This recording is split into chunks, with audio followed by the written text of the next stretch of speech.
नदियों में उफान, आफत में जान।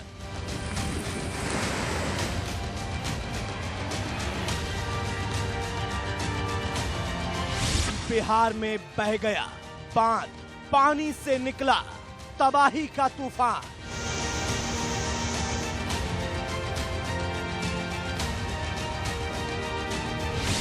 गांव-गांव बह गए, शहरों में मकान ढह गए।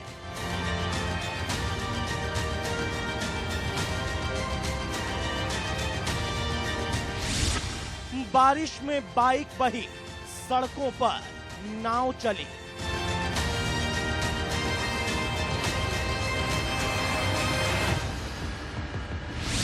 रेगिस्तान में बाढ़ आ गई, पानी बनकर कयामत आ गई।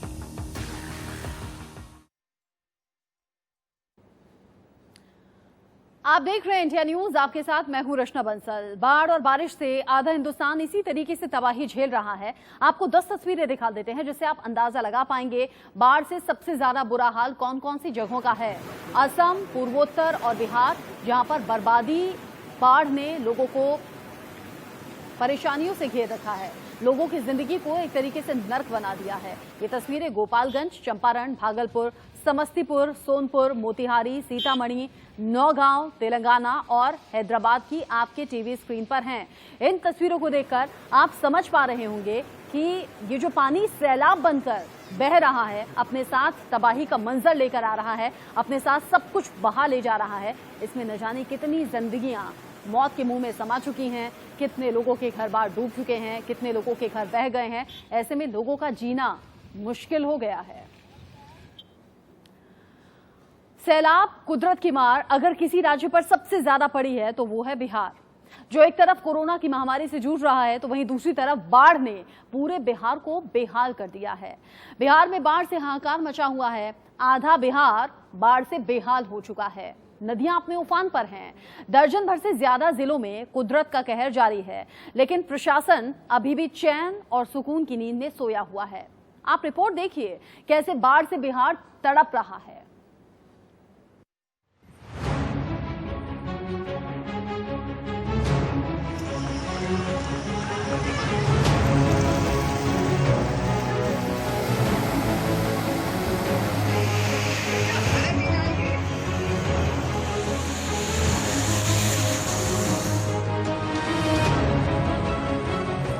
जहां देखो पानी ही पानी,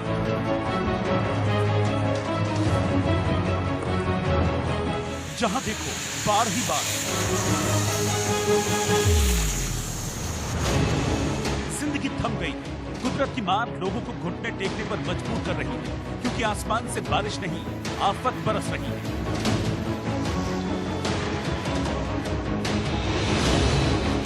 बारिश के मौसम पर कुदरत की मार अगर किसी राज्य पर सबसे ज्यादा पड़ी है तो वो बिहार है। एक तरफ कोरोना की महामारी से जूझ रहा है, वहीं दूसरी तरफ बाढ़ ने पूरे बिहार को बेहाल कर दिया है।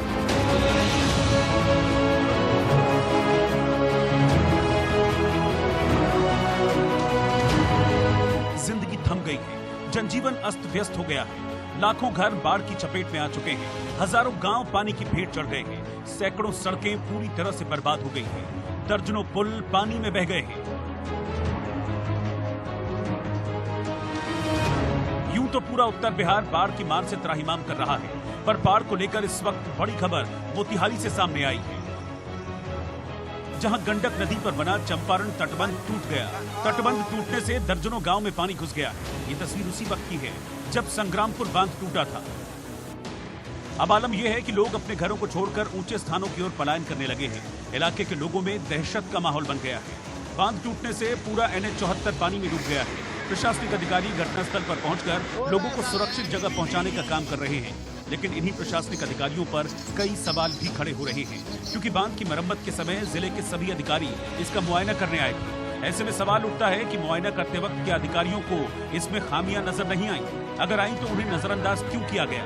क्योंकि बांध में अभी भी कई जगह रिसाव हो रहा है, जिससे किसी भी वक्त बड़ा हादसा हो सकता है। इसमें प्रशासन के लोग की लापरवाही है, जिसकी वजह से बांध टूटा है। अभी 2 महीना पहले 2 महीना पहले इसका बांध का मरम्मत हुआ है। इससे एकदम सरासर लगता है कि प्रशासन के लोग कहीं ना कहीं चूक हुआ है, जिसके चलते बांध टूटा है। आपको कितने बजे मालूम चला? हमको 1 बजे रात में मालूम हुआ है और हमने अपने सारे गांव जवार के ही दोस्तों को बता दिया कि चंपारण तटबंध भवानीपुर के सामने टूट गया है, आप लोग सतर्क सावधान हो जाएं।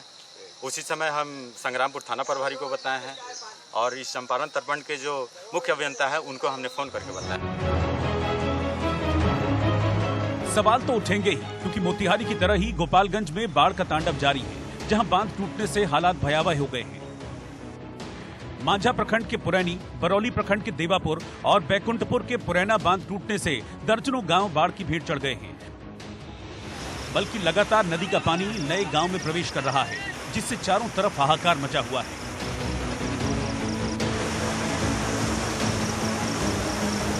आसमान से लगातार बारिश हो रही है और नीचे पानी के बहाव की वजह से लोगों की मुश्किलें दोगुनी हो गई हैं। उनके घरों के आसपास पानी फैलने लगा है। गुरुवार की आधी रात जैसे ही बांध टूटा, वैसे ही लोगों में अफरा तफरी मच गई। लोगों को परेशानी ये है कि आखिर कोरोना काल में वो जाएं तो कहां जाएं।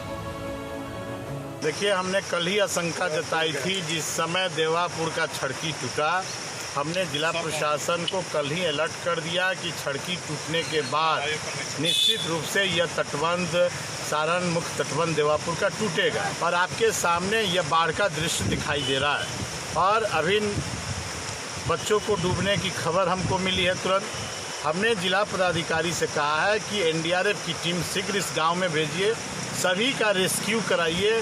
कम से कम 10,000 से ऊपर लोगों का प्रभावित हुए हैं देवापुर में, खाली देवापुर, केवल देवापुर में। और ये मार्च से काम लगा है बनने के लिए। 2 टोकरी माटी, 2 टोकरी यहाँ रख दीजिए, 2 टोकरी वहाँ रख दीजिए, कोई देखने वाला नहीं है। सब कमीशन से और घूसखोरी और कमीशन खोरी से ये काम हो रहा है। बिल्कुल ही अथी है। बांध कब टूटा है? बांध टूटा है 12 बजे रात में। एनडीआरएफ के जवान बाढ़ में फंसे लोगों को सुरक्षित स्थान पर पहुंचा रहे हैं, लेकिन सवाल इस बात का है कि ये बांध कोई पहली बार नहीं टूटा है। पहले भी ये 2 बार टूट चुका है और इस बार भी इसके टूटने का अंदेशा जताया जा रहा था, लेकिन प्रशासन ने इस तरफ कोई ध्यान नहीं दिया। अगर ध्यान दिया गया होता तो ये तबाही न होती, हजारों लोग यूं बेघर न हुए होते।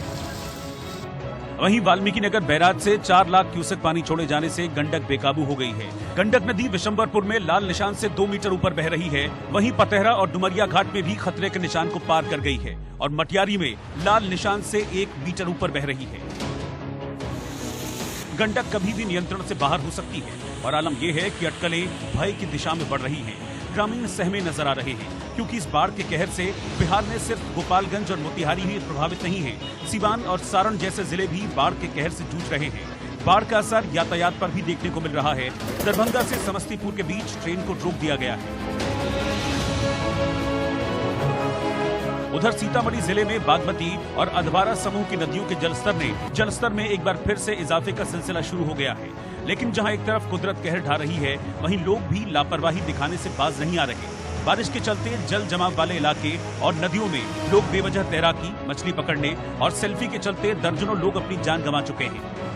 मरने वालों में ज्यादातर बच्चे शामिल हैं, जो दिन भर जल जमाव वाले इलाके में तैराकी करते हैं और पानी में स्टंट करते नजर आते हैं। जिला प्रशासन बाढ़ प्रभावित इलाकों में बेवजह लोगों को जाने से रोकने के लिए प्रचार प्रसार कर रहा है, लेकिन अभिभावक लगातार अनदेखी कर रहे हैं। सीतामढ़ी जिले में अब तक पानी में डूबने से 13 लोगों की जान जा चुकी है, जबकि जिला प्रशासन का आंकड़ा 16 है। मतलब बिहार में कुदरत की मार लगातार जारी है। Bureau report, India news. ये जो बाढ़ है ये आधे हिंदुस्तान में कहर बनकर टूट रही है। घाघरा और चंदन जैसी नदियां रौद्र रूप में बह रही हैं। बाढ़ का खतरा लोगों में दहशत मचाए हुए है, लेकिन इस मौसम में भी कुछ लोग हैं जो कि पिकनिक मनाने से बाज नहीं आ रहे। मध्य प्रदेश के छिंदवाड़ा में पिकनिक मनाने के लिए पहुंची लड़कियों को सेल्फी का प्यार उनकी जान की आफत बन गया। परफेक्ट सेल्फी लेने की कोशिश में दोनों लड़कियां पेंच नदी के बीच में जाकर पत्थर पर जाकर फंस गईं, बैठ गईं। इसी बीच अचानक से नदी में पानी का बहाव तेज हो गया और दोनों नदी में फंस गईं। चीख चिल्लाहट शुरू हो गई। जहां बाढ़ से आधा हिंदुस्तान त्राहिमाम कर रहा है, वहीं मध्य प्रदेश के छिंदवाड़ा में पिकनिक मनाने गई लड़कियों का सेल्फी का प्यार उनकी जान की आफत बन गया।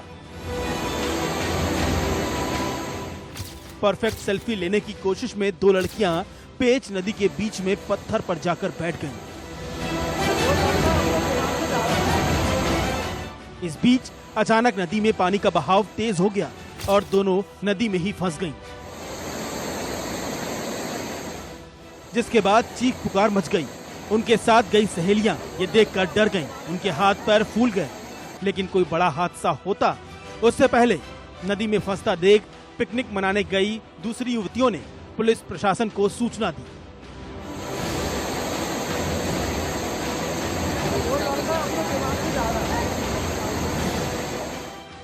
सूचना पाते ही मौके पर पुलिस पहुंच गई।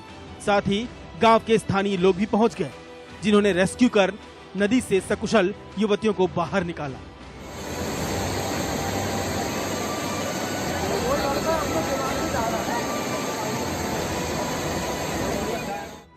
इन तस्वीरों को देखकर लोगों के जहन में पाताल पानी की वो तस्वीरें ताजा हो गईं, जब पूरा परिवार पानी में बह गया था।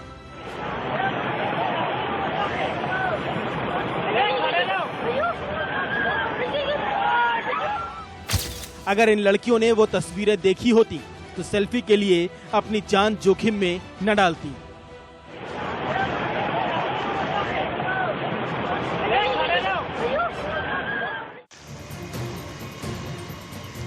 ये उत्तर प्रदेश का बलिया है और ये प्रचंड रूप से बहती घाघरा नदी बाढ़ से सिर्फ बिहार बेहाल नहीं है। उत्तर प्रदेश का बलिया भी बाढ़ से जूझ रहा है, जहां बाढ़ का खतरा लोगों में दहशत मचाए हुए है। घाघरा नदी अपने प्रचंड रूप में बह रही है। चारों तरफ पानी में खेत, या यूं कहें खेतों में पानी ने बुरा हाल कर रखा है। किसानों की खड़ी फसल डूब गई है। पशुओं को लेकर किसान एक गांव से दूसरे गांव भटकने पर मजबूर है।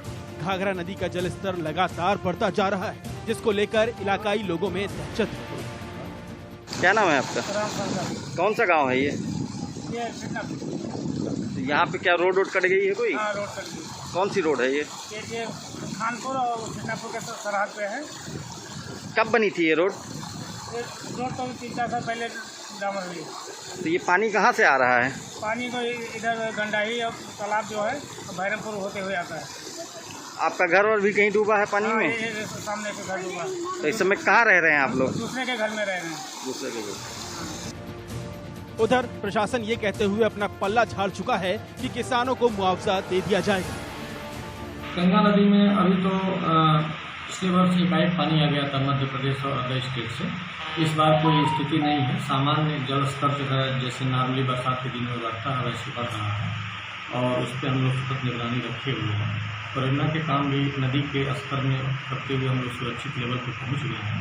वर्तमान में अभी कोई कटाव के कहीं भी संकेत इन जगहों पर गंगा में नहीं है। पीड़ितों को पर्याप्त मुआवजा और व्यवस्था कराती है।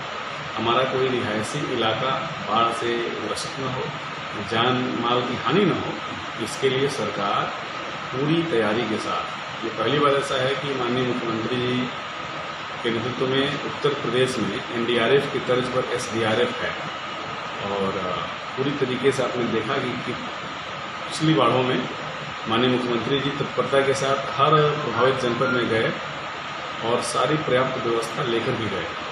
राशन वितरण जितना बाढ़ क्षेत्र में पिछली बार हुआ था, इतिहास में कभी ऐसा नहीं हुआ।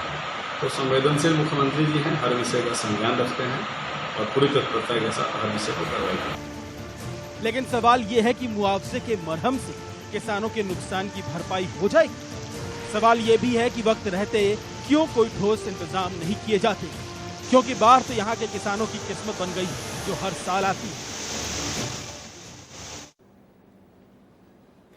आधे हिंदुस्तान में बाढ़ और बारिश के बाद तबाही के हालात हैं और चिंता वाली बात यह है कि मौसम विभाग कह रहा है अगले कुछ दिन ऐसे ही आफत आसमान से बरसती रहेगी।